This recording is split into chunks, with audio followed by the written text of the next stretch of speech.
কত রকমের বিদআত চালিয়ে দেওয়া হয়েছে। আল্লাহ হাবিব সাল্লাল্লাহু আলাইহি ওয়াসাল্লামের জন্মদিন হিসাবে পালন করেছেন কি 12ই রবিউল। আসসালামু আলাইকুম ওয়া রাহমাতুল্লাহ। মিলাদুন নবীকে নিয়ে যে হানাফি ভাইয়েরা বাড়াবাড়ি করছেন, তাদেরই একজন ঘরানার আলেম,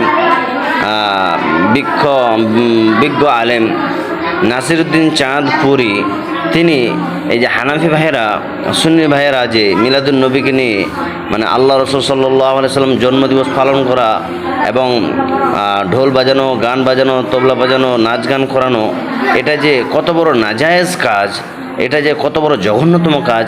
আমি আহলে হাদিসদের কথা বলছি না, আমি আমাদের আহলে হাদিসদের মধ্য থেকে কোনো কথা বলছি না, হানাফি ভাইদের মধ্য থেকেই অনেক আলেম আছে যারা এই কথাকে বলছেন যে এটা একদম নিষিদ্ধ, শরীয়ত বিরোধী কাজ। আমি আপনাদেরকে দেখুন যে নাসিরউদ্দিন চাঁদপুরি এই বিষয়ে কি বলছেন। নাসিরউদ্দিন চাঁদপুরি একজন হানাফিদের বড় আলেম, অতঃপর নাসিরউদ্দিন চাঁদপুরি তিনি বলছেন যে এই সমস্ত কাজ করা একদম বিদআত, এগুলো কাজ করা চলবে না। তারপরে আমরা কেন এই সমস্ত কাজের মধ্যে নিয়োজিত আছি? অবশ্যই আপনাদেরকে, হানাফি ভাইদেরকে উদ্দেশ্য করে বলছি যে আমাদেরকে এই কাজ থেকে ফিরে আসতে হবে।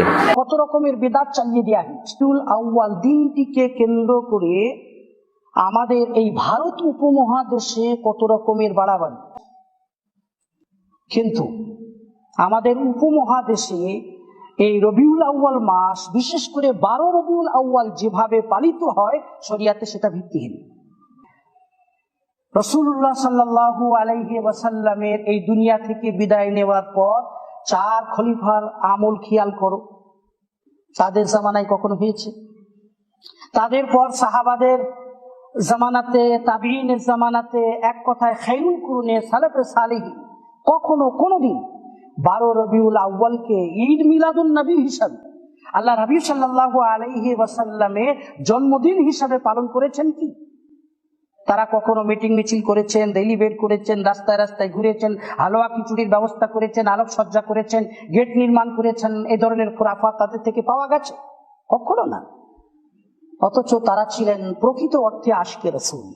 আমাদের কর্তব্য এই সমস্ত সালাফে সালেহিনদের অনুসরণ করা।